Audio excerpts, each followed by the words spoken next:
should the 49ers have taken the Jets' offer for Deebo? The Niners could have had pick 10, and I think they would have had like a pick swap later in the draft. But pick 10 that's more than they got for DeForest Buckner, who had multiple seasons of being at the top of his position. Should the Niners have taken pick 10, they could have had their pick of Jameson Williams, Garrett Wilson, Chris Olave. He would have been young. He would have been cost controlled. He would have been Trey Lance's age, and he would have wanted to play for the 49ers as opposed to Deebo, who doesn't want to play for the 49ers as of now.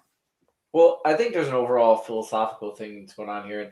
And you've talked about this before. What is everybody doing? They're paying wide receivers in the league. But I don't think you have to look at what everybody's doing. How about look at what the good organizations are doing? The good organizations are unloading their wide receivers and getting the Ravens have been one of the best run organizations in the past 2 decades. And they've won 2 Super Bowls and are always like they're really good. The only thing I would say about them is they're great. They never have good wide receivers. But moving on. Well, but they're still very well. You have a good wide receiver or win Super Bowl. They don't value that position historically. Like they're right. But I'm just saying, you're right. They're great. They're a great organization. They definitely are. They are. And they have an identity. They've stuck to it. Yep. They decided to unload their wide receiver. The Chiefs decided to unload their wide receiver. Right. Like, so that's true. And I think what I've said before about the talent that's in these drafts and all that, like, why do you need to pay this position? I like Deebo a lot. I think he's a special player.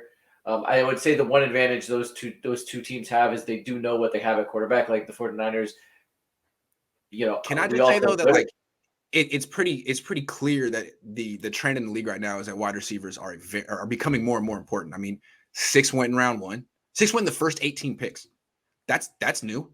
That's pretty new. How many edge guys went in the first? And how many offensive? I mean, edge guys. I think 4 edge guys went in round 1. 3 in the first 6 picks, of course. But then there were 2 corners that went in the top 4. That was new. I think what you're seeing is teams are starting to look at like the game is not just one in the trenches anymore. It's one in space. You need playmakers who are dangerous in space, and you need great cover players. Cover players. Right, but I think that's part of it too. But I think those players are available to you. Like I think wide receivers, you're going to see in the last 4 drafts. That's the other argument. You can get wide receivers. You can trade guys, get a draft pick, boom. But the Niners in particular don't have that history, right? They had the freaking drought. They were Moses in the desert for 40 years looking for a wide receiver, being like, "Oh, we think Ty Streets might be the one." Ooh, I always like that name. I always thought it looks pretty good. Ty Streets.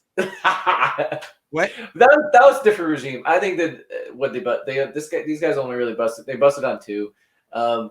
So I'm gonna say I think I'm not too old to remember Dante Pettis. All right. Hey, he's out of the league. He's out of the league. I knew it wasn't going to last for him. There's still time, Grant. There's still time. He can still get signed. Wide receivers, they're plentiful, they're important, but it's a tough position to draft, and there's a lot of busts. There's a lot of guys who go high that aren't good.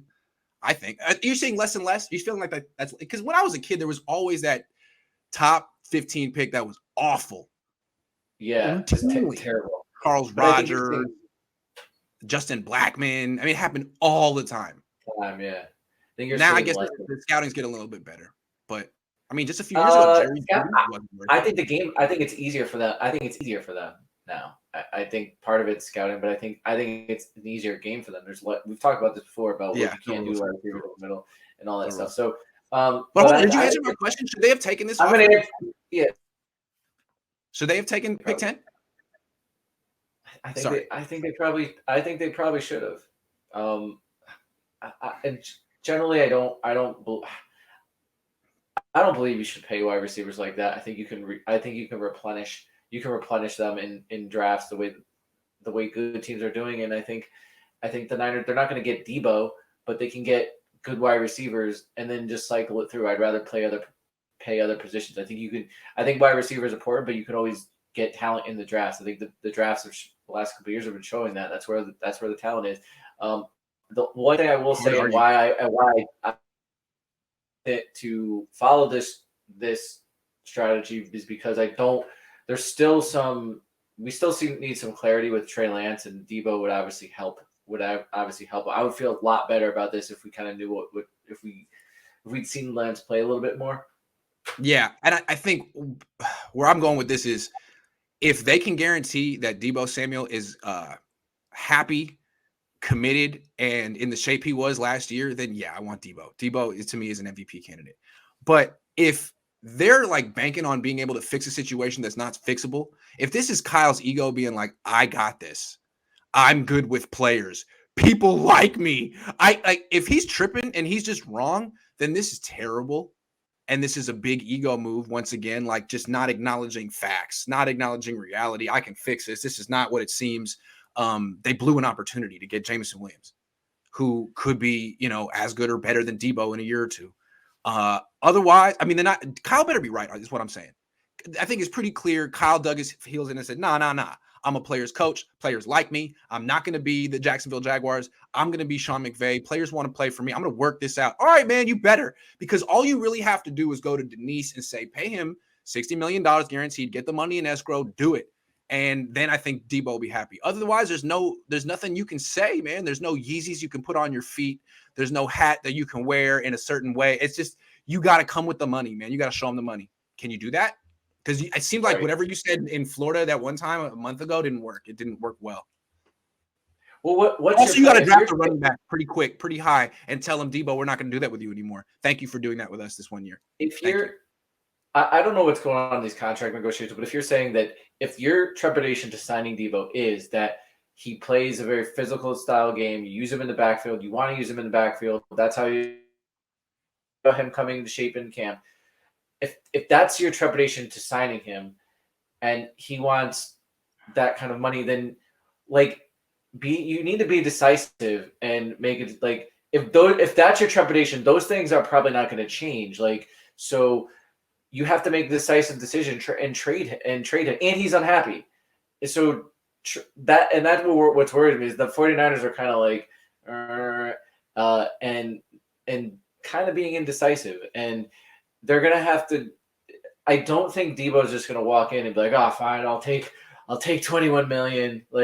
That's not gonna happen. So his agent's not gonna take less than what AJ Brown just got. Not gonna happen. If you're worried about paying a guy who plays a physical game, that kind of money and plays running back and paying him $25 million a year, then why are you gonna pay him that? And just if those are your worries, then move him. And so send him to the Jets because the Jets are willing to do what he wants and pay him what he wants. So either you pony up or the Jets will. You got to pay him and he's got to be happy. And can you solve those issues? You got to pull that off. I think it's fair to be skeptical. Kyle, this is a magic trick. You got to pull this one off because Deebo is. I think what Kyle's basically banking is like no one can be mad for that long. All right, well we'll see. We will see. I'm curious to see what Deebo does next. Yeah, yeah, for sure. Because especially after today, because I think the window today potentially pull off a move today. But after today, I think it'll be interesting to see what Deebo does because it'll be after today become more clear that he's probably they're probably going to play hardball and he's going to be on the roster. So it'll be interesting. And it's not just what does he do? Like, what does him and what do he and his agent have? Him and his agent do. Yep. Yeah. Everybody watch Deebo's Twitter and Insta closely. I can't. I'm blocked. I wish. Yeah. Dylan Peterson says thoughts on Hollywood to AZ. My first thought was it's an olive branch to Kyler Murray. They played together in college. Yeah. Right. And do anything for him. It's better than Christian Kirk. Listen, good man, fit. If you look at what the Ravens did in the draft, they got a dynamic safety and the best center in the draft. So I mean, they traded a weapon for someone that's going to protect Lamar Jackson, and I think they'll be able to find a weapon. So I like the move. Yeah, another thing with Kyler, he's way different than Lamar Jackson. Kyler wants to throw the ball down the field really far. His huge arm. He wants to bomb it down the field 20, 30 yards. And Hollywood is that kind. I mean, if you go back and watch Kyler in college, it's just him throwing it down the field to Hollywood all the time. Lamar's not really that kind of. He's more comfortable throwing to the tight end, Mark Andrews, over the middle. That's just how he throws. So maybe it's a better fit for I don't know. Anyway, the Niners have to match up with this dude. He's fast as hell. 4.2. Yeah. But they faced him before. Didn't Fred Warner shut him down? Yeah. My bad. I got him. Sorry about that. He's done. I did want to mention on something before is like we do. I guess the new trendy thing to do for Niners fans is like to start comparing themselves to the Rams, and I think you're like, well, what is the Rams? The Rams pay their players, but I think who are they paying though? Like the Rams haven't paid Cooper Kupp yet, right? Like they haven't given him his contract. They will. Yeah. They will, but isn't alluded to the fact that he's willing to take a little less. I mean, we'll see when he actually does his contract, but he said something like he's not looking to break the Rams. So, but I think it's important to look. The Rams pay, but who are they paying? They're paying corner, they're paying a pass rusher, and they're paying a quarterback. Like those are the guys they're paying. Where are they getting? They traded away Robert Woods, and they're going to pay. And they're going to pay Cooper Kupp. They're going to pay Cooper Kupp, but let's see what they pay him, because right now it looks like they're alluding to the fact that he's alluded to the fact that he's willing to take a little less. So let's see what they pay him. We'll see. Then one more thing about the Rams that's really interesting. Like they'll pay people, but they admit their mistakes and move on immediately. When they were done with Todd Gurley, it was over. When they were done with Jared Goff, over. Robert Woods, over. It goes on and on. I mean, Sammy Watkins, Brandon Cooks, they did not, and they'll take the dead money. Like, dude, you're Marcus Peters, you're out. That's one of the things I admire most about the Rams. I agree with that. You're out. They would never messed around with D Ford for 5 years, Jimmy Garoppolo for 5 years. Like, it would never happen. You're out. Just take the L and just take that. Take the L and move on. Yeah, write it off and move. Bring some new. I like that about the Rams. Yep. No, I'd agree. I think you have to do that as a general. You have to. CJ says, I personally think not taking 10 will come back to bite us. We could have moved back to the mid-20s and taken Linderbaum and stuff. They could have taken a wide receiver. They could have taken Jameson Williams and had a guy who's Trey Lance's age. You know what I mean? They could have grown together. I'm not taking Tyler Linderbaum in the first, but I mean, maybe he would be great, but I'm saying you could have a serious wide receiver who's cost controlled. You could have done a lot. You could have moved back. You could have done a myriad of things. Giovanni says, big fan of the show. Do you think the Niners should have traded Deebo? I mean, I don't know. If Kyle can fix it magically, then no. But how do you get to this? If Kyle can wave a magic wand and make everything go away, then why didn't he do it already?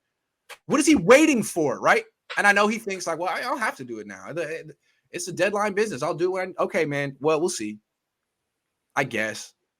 I'm open-minded because really, theoretically, with the quarterback, Trey Lance, on the rookie deal, they should keep Deebo. They should pay him what he wants. They should be cool paying him for the next 2-3 years. But I don't know. I have a feeling that Kyle's probably wrong and that Deebo's not going to be happy and this is going to be a mistake. But I don't know.